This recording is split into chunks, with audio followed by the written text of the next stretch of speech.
Hi, everyone. Welcome to today's episode of the Leadership Adventure. Today, my guest is Anu Parthasarathy, and Anu is the CEO of a specialized global executive search firm in the US, focusing on hiring transformational leaders. Welcome, Anu. Thank you, Cassia, for having me on your podcast. Looking forward to a great discussion with you.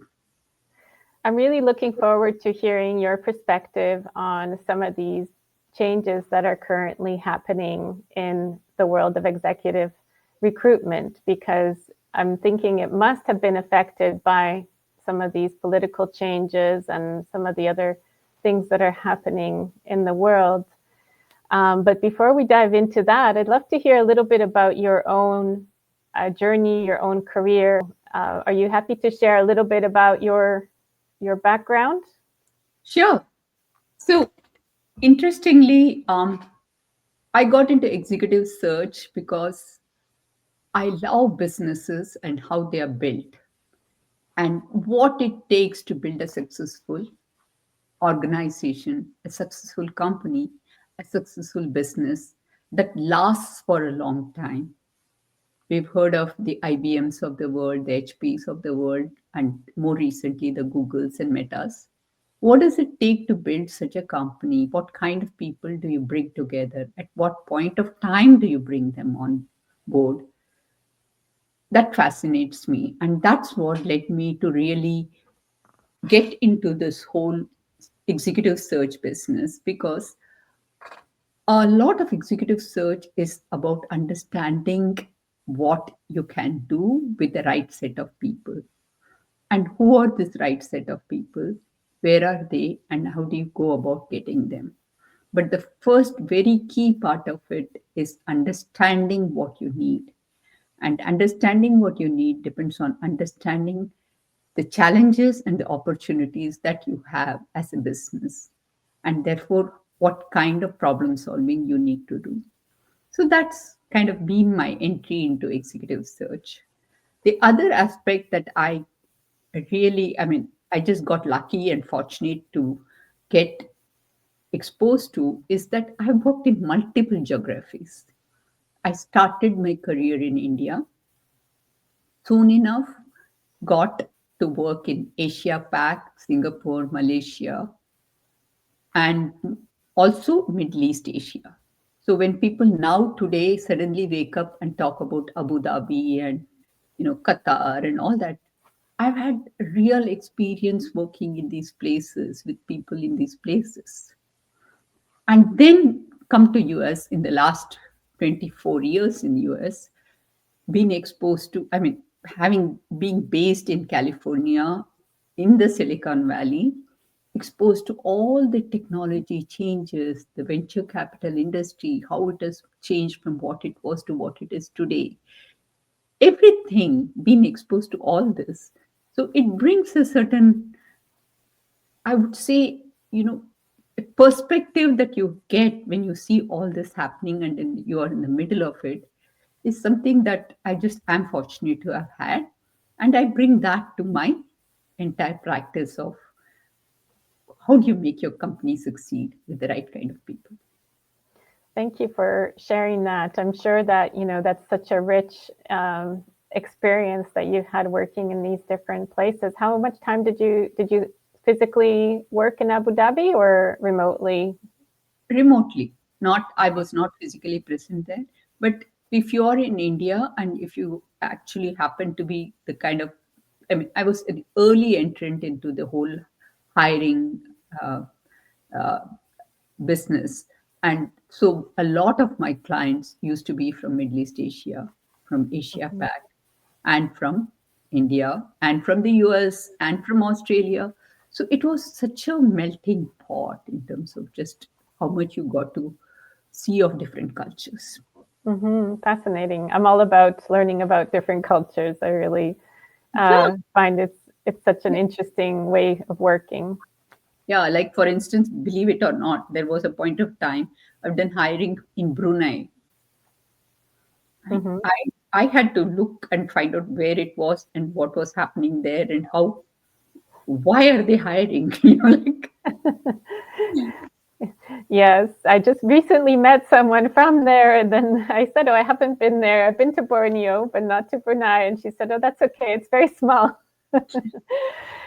So, yeah, I hear you. I'd love to ask you, do you feel that when these companies are searching for talent, and of course, this is a general question, I'm just curious to understand, do you think that they really know what they need in these people that they are looking for, or do you have to really help to consult on that and to help them figure out their needs? I have to consult and help them figure out the need. Do they think so? No. Most clients, I would say, young, old, experienced, inexperienced, investors, founders, CEOs, whatever, like they all think they know exactly what they want. Mm-hmm. And they think that your job is to just go find that person for them and it's done. But once you start working, soon enough, I find they realize that it's not what they thought it was. Mm-hmm. My role as I start working, if I tell them very early on that this is not what you need and this is kind of not the way to go, there will be a lot of opposition to it. They will think that I either don't get them at all or I don't get the business at all. So what I do is I do play along initially because it is important to build trust and confidence. But once I build it, I try to get into a deeper understanding of where the business challenge is. Why Mm-hmm. are they thinking that hiring this person is critical for them? And what do they expect this person to do? What is it that he or she is going to come and solve for them? And once I get into that, sometimes I find that the problem cannot be solved by hiring somebody. It's somewhere else. The problem is else. It's not in the people side of it. At that point, I quickly get into the act of trying to socialize them with the idea that maybe it's not a search that's going to help them, it's something else. And, you know, if you do it right, correct way, people do get it and they do appreciate the fact that you're not trying to get a transaction done and you're more, interested in making sure they succeed long term. And yeah, so it sounds like you also are working with companies longer term to, but when you understand what in general how they function, it makes sense to have more of a partnership, right? Because then you kind of have a better intuitive understanding of how they function and what kind of people would be a good fit there. That's how things work in your world. Yeah. Yeah. In fact, I always tell when I start with a client that let's start with an assignment. You learn about me, I learn about you, and let's get comfortable working together. But Mm-hmm. eventually, it helps them more than it helps me if it's a long term thing because people business is not a very um, it there are never 100% right answers, Mm-hmm. and you know it because you work with so many executives once they are hired to help them succeed. So it's not a ready made package that you get. Yeah. And only if you're able to get to understand the company culture, get to understand what kind of person succeeds in this company, overdoing multiple assignments, can you say that you can really help them build an organization, not just come in and try to fill a position? Yeah. Because just filling a position, I mean, neither do they gain nor do you gain. I mean, both ways it doesn't work. Yeah, and I was so interested to talk to you because I've seen some big hiring mistakes, as I'm often helping to resolve some of the challenges, the conflicts that can arise from a fit that isn't right. And for example, I was working with a company in India where they really hired on, these high credentials, high education that this person had. And on paper, they would have been a great fit. And unfortunately, the personality created so much chaos that a lot of people ended up leaving because of that hire. And, I'm curious, what would be like your biggest piece of advice for hiring someone that is going to really make that company better and help them grow and not create this problem with retention that happened in this scenario at a very successful startup? You know, you're so right, Kasia. This happens all the time, that people go by paper resumes, what has been written in terms of success, in terms of the background, the kind of schools they have gone to, etc., etc. And then they say, wow, I've got such a star candidate. I want to hire this person. And they go out of their way, they pay all kinds of, extra perks and all kinds of things to make it attractive and get them on board. Now, the thing is that a lot of time, what works for another company may not work for you at all. So, this person might have been a great success in a different company with a different culture, different setup, different time. And, if that's not what you need, it's not his fault, neither your fault. He's going to fail. Mm-hmm. So, understanding what is your unique need is very critical. It is not the same as everybody else. Each hiring is unique, especially leadership hiring is very unique. So, first, you have to understand what is it that you need specifically. What kind of a person is this candidate going to work with? He has to be complementary to that person. He has to be able to get along and work with that person. So things like that. And what kind of environment are you bringing this person into? Is it very chaotic? Then you have to get a person who has already worked in chaotic environment and is not put off by it. Right. So a lot of these things have to go in. In fact, I would say not hiring a star, but making a star out of someone who joins you should be your objective. Yeah, I agree with that. I think that's a really healthy way to look at it. And so when you say you specialize with hiring transformational leaders, tell us a bit more about that. How do you go about finding these leaders and also helping to make sure that alignment is right for the culture, for what their needs are? So, Kasia, the thing is, even though I say transformation, first let's start with what are the companies or clients who need this kind of people. Mm-hmm. So, my observation is that small companies, mid sized companies, big companies, you take any of them, they come to a point where they stagnate.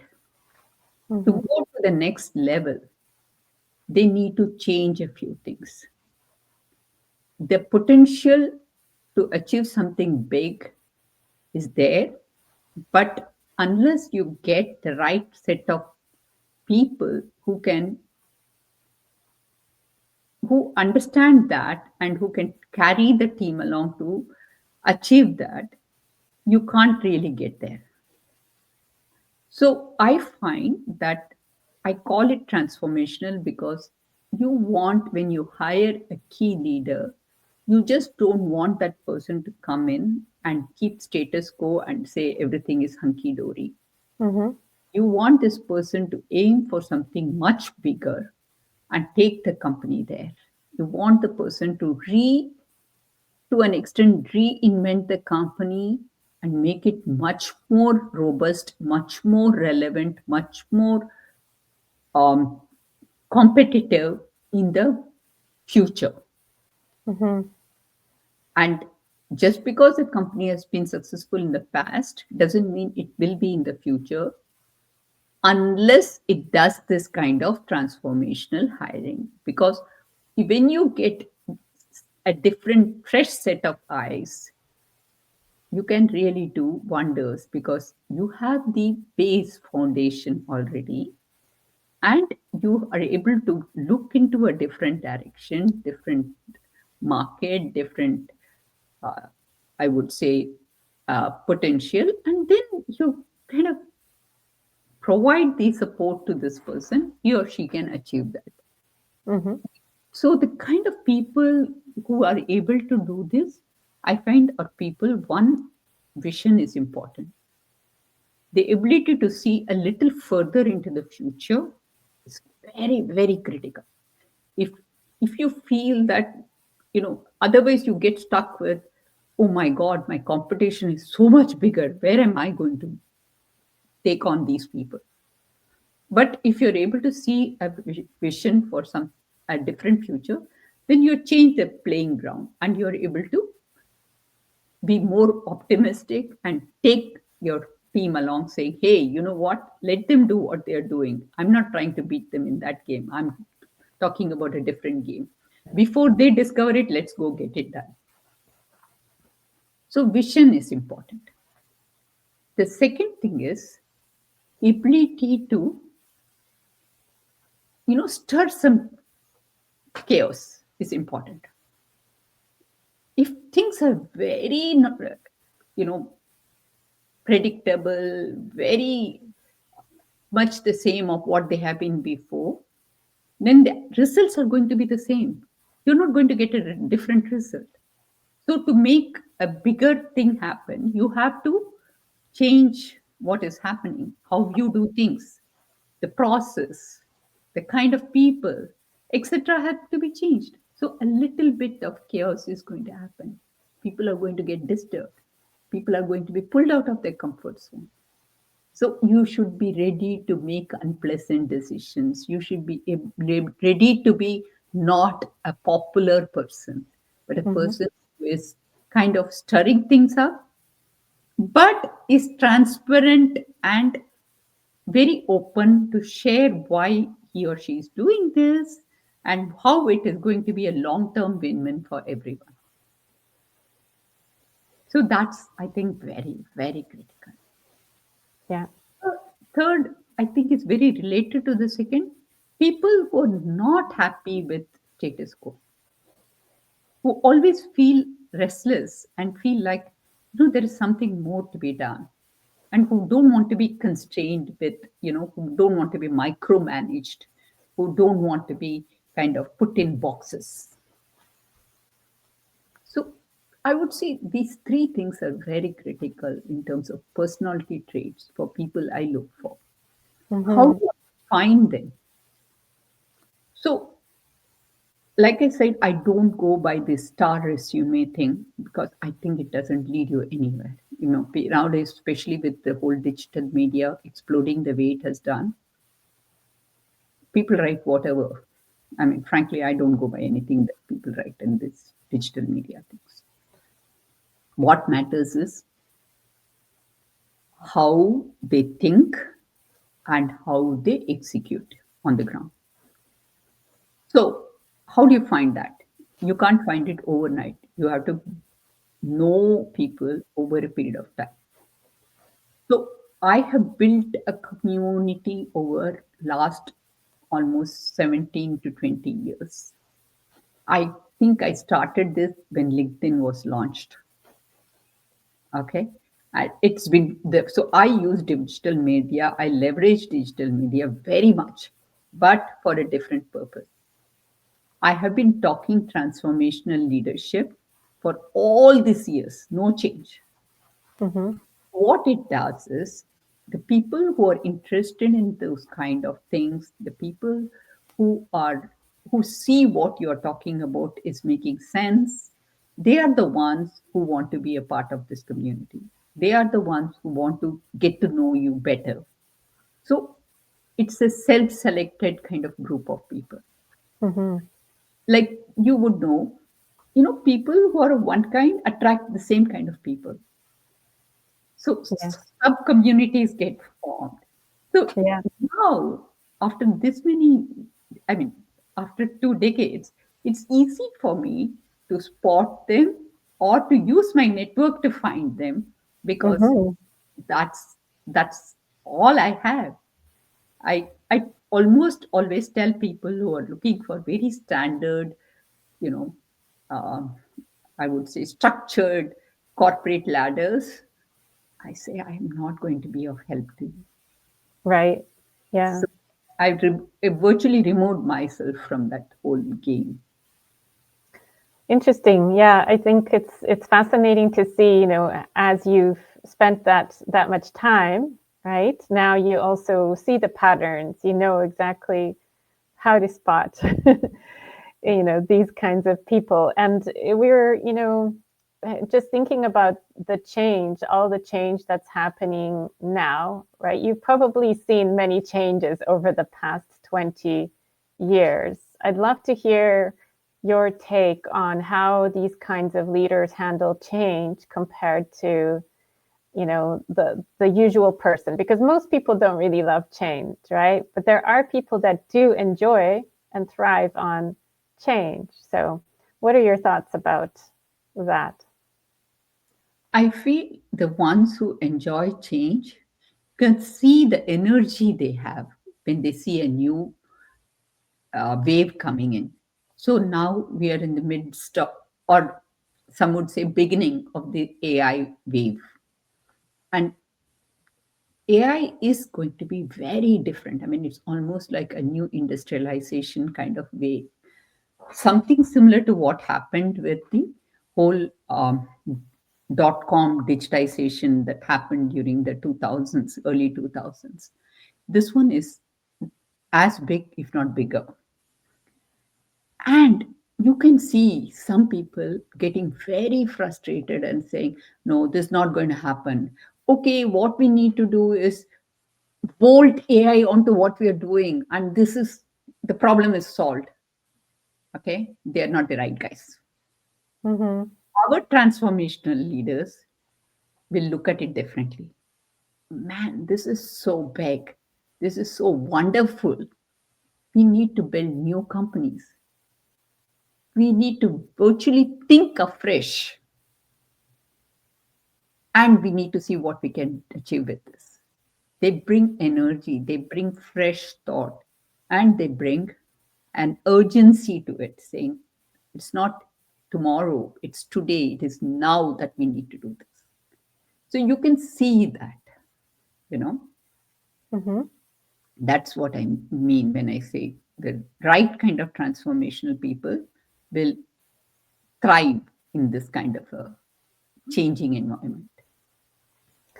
And, just thinking about all the other types of changes as well, the current political climate, how has that impacted, hiring for leadership roles? How has that changed this environment in California? I'm curious what the impact has been of some of these recent changes, both AI related and politically related, from your perspective.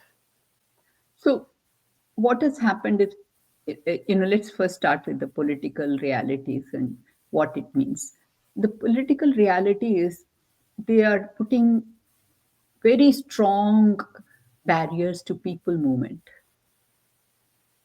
Okay, they don't want people to move from one country to another, wherever, whichever country, because they feel like people locally are losing opportunities if you get people from other places.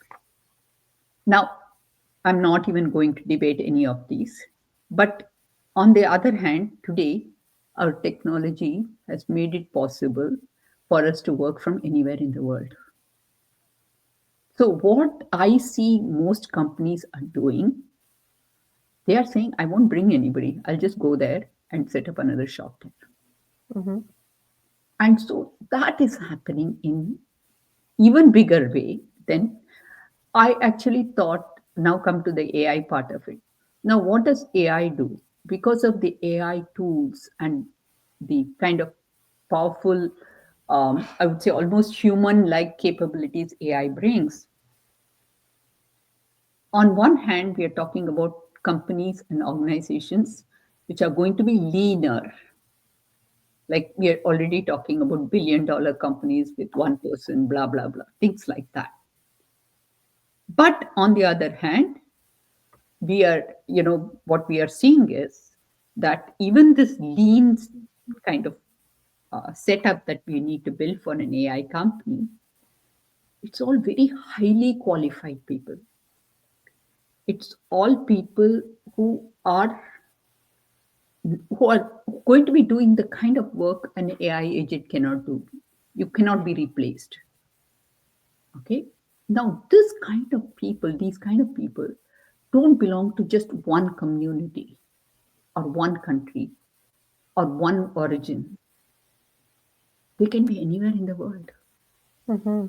And if you want those people and you can't do without them, you have to go to those places. So that is what I see happening. Earlier, I thought with AI, we will be building more localized small teams, and therefore, this whole offshore tendency will come down. But surprise, surprise, it has gone bigger because even those few people cannot be found in one location.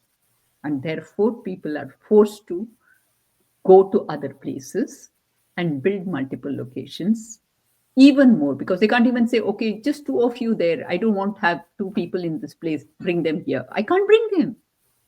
Yeah. So I say two people, doesn't matter. I'll keep you there and I'll build an office there. And so, where are you seeing that happening? Where's the biggest growth happening now? Lot of it is in India because even though you get people, I mean, the other one is this one, Latin America. That Mm-hmm. is also getting bigger. I find that while opportunity wise, Canada should be getting a lot of it, it's not happening because there are a lot of economic issues with Canada. Like what happens is with Canada, the people, Canadians, like, why would I get paid so much lesser than in US when I can go somehow figure out how to work in the US? Yes, it's a problem that I've been noticing since I've moved back from Australia because I really actually can't believe how low the salaries are here. Since I left, Mm-hmm, literally since I left in 2005 to mm-hmm, move to Australia, I have not seen that much change here mm-hmm, in Canada since then. And I mean, I think locally people don't necessarily notice this as much. Right now, there's a lot of striking going on because of this, right? Because mm-hmm, wages have been stagnant here. mm-hmm. Um, I think for me, I've been just very grateful to have the awareness of living in different places and working with clients in different places to understand what's possible, what the options are in the world, right? So this is something that has been really educational for me to understand this. And I think really just being able to have that exposure to people in different locations creates so much more opportunity because it opens up perspective, right? It opens up not just seeing the possibilities for one side of the business, but also the technology and how culture impacts what is actually possible. And I'm curious about this because I had, for example, some clients who were specifically hired from a different culture Mm-hmm. to not be aligned with the status quo, to create some culture change. At the same time, that was very difficult for them to achieve that because the status quo is so strong, and the desire to fit in, to belong, was making it really challenging for them. So I'm just raising that because I can see there's so much complexity to the work that you are doing with companies, and there's a lot of moving parts and things to consider from your end. What do you think are the most important things that companies need to be thinking now as far as these changes are concerned? If they are not already doing something about these changes, what do they need to be considering? I would say the most important thing they need to consider is the fact that what we mean by growth today is very different numbers from what it was earlier. There are companies which are achieving 100 million ARR, that is the annual recurring revenue, in 8 months after getting started. Earlier, that used to be like 8 years, and we were very happy. We thought the companies were successful when they did it in 8 years. Mm-hmm. And today, we are saying that if you haven't done it in 10 months, 12 months, please look at what you're doing. So, that complete change in the kind of growth expectation, and therefore the speed of execution is got to be understood. It is not easy to understand. I mean, it's mind boggling. I mean, it's not easy. That's Mm-hmm. what it also means is you've got to accelerate how quickly you bring in people. You got to accelerate how quickly they get up to speed. You got to be, everything changes. The speed of everything else also changes. So those are things that I think are very critical now in the next, I would say, decade. And also, just what kind of people can do it for you, because it means the kind of people you bring in also have to be able to understand that piece. They're not able to work at that level of efficiency, not going to cut it. What kind of support do you think is needed for people to succeed when they are new in, if they are stepping in? Because you mentioned that they are supported in this capacity, right, to be a transformational leader. How can they avoid this kind of situation where these executives were hired to create change and then, it didn't happen because the systems were just so strong to pull things back into the status quo? So I'm just curious if you can think of any support that is really needed to allow this to have the effect that they intend. The support is actually it's more moral support. It is showing in front of your team that this person, whatever he or she is going doing, I trust them to deliver. And so I would expect everyone else to come and join the change movement rather than stay aside and criticize and be critical and say that this will not work, this will not work, this will not work. Instead, we want to try it. If it Mm-hmm. fails, it's okay. Failure is okay, but not trying is not okay. That message has to come from the top. If people see that coming from the top, then they know how to change. And what kind of mindsets do you think are really needed now? Because I do see some really outdated mindsets. For example, I see still that real high focus on how many hours somebody is in front of their desk versus looking at the actual results, right, that this person is achieving. So from your perspective, what kind of mindsets are out of date or really needed right now, in addition to, the skills that someone might be bringing? So Kasia, in this new world, while we will hire less number of people, this less number of people, each one will be super critical. Mm. So think of it as, going back into, how ad agencies used to work, creative agencies. There people are very, very critical. If the guy is knows how to come up with the right kind of campaign, art director, whatever, he will not, they will give him anything and keep him. And the guy will work for 20 years, 30 years in the same place. And he will have a name for himself. Now, think about all companies becoming those kind of creative agencies. So people have become super critical. So if you still insist as an employer, as an boss, to evaluate them based on the time they spend in front of you, or the time you give them some random metrics which don't matter at all and say what happened with those, they're going to leave. Mhm. The market is going to tell you that none of this is going to work.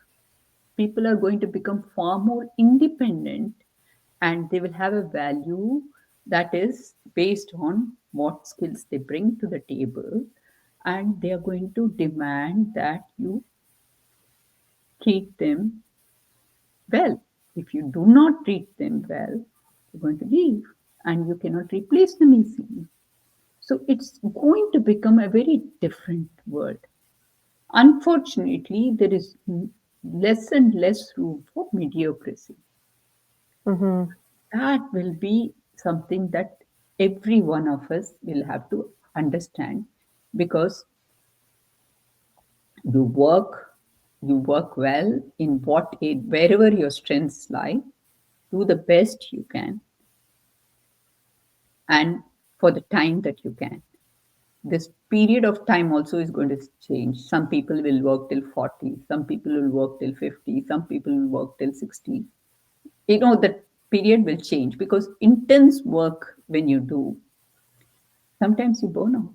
It's a Mhm. part of life. I mean, and you may say after 40, I'm going to go to farming. That's possible.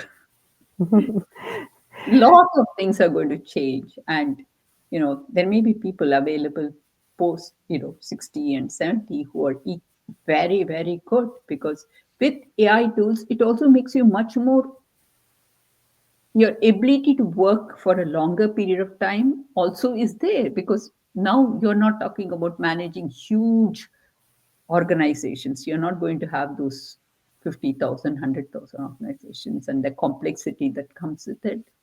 So as an individual contributor, maybe a 70 plus person is equally capable if given the right AI tools. So you should be Mhm. open to building an organization which is not very hierarchy dominated, which is a bunch of really good people coming together and having a shared agenda to achieve something big. Yeah, yeah, yeah, and I hear you. And this is where that communication piece, that they have to be an excellent communicator as well. This is what I've seen, because sometimes that lack of alignment or lack of true understanding can happen all too easily. There's a lot of time and energy wasted in conflict, and that's unnecessary. Always to have that, what I see as a waste of talent sometimes, because of some of these misunderstandings.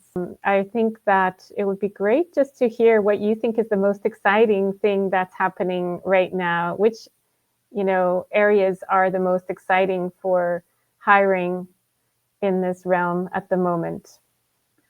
I would say the whole AI application in different industries, and the way organizations are changing. That's the interesting piece. And new companies are going to be built. There's going to be a new Google, there's going to be a new Meta, there's going to be a new, every company can think of, there's going to be a new one.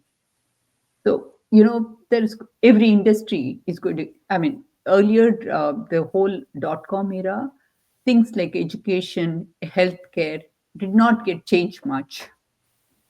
This time, those are going to change first before others. So we are going to rethink education. Do you really need children to be sitting in schools for best part of their life in classrooms and going through this structured rote learning that we have put in place? I don't think people are going to accept it. No, no. One of the most exciting things that I enjoy right now is following some of these kids that are going to, there's a Canadian ed tech company called the Knowledge Society. Have you heard of them? No. No. So I love following these kids Mm-hmm. because they have LinkedIn profiles and Mm-hmm. they are doing such exciting work. They teach them the mindsets, how to network at such an early age, and the latest tech and science. And I interviewed one of the students when she was 13 years old, and I couldn't believe she was 13.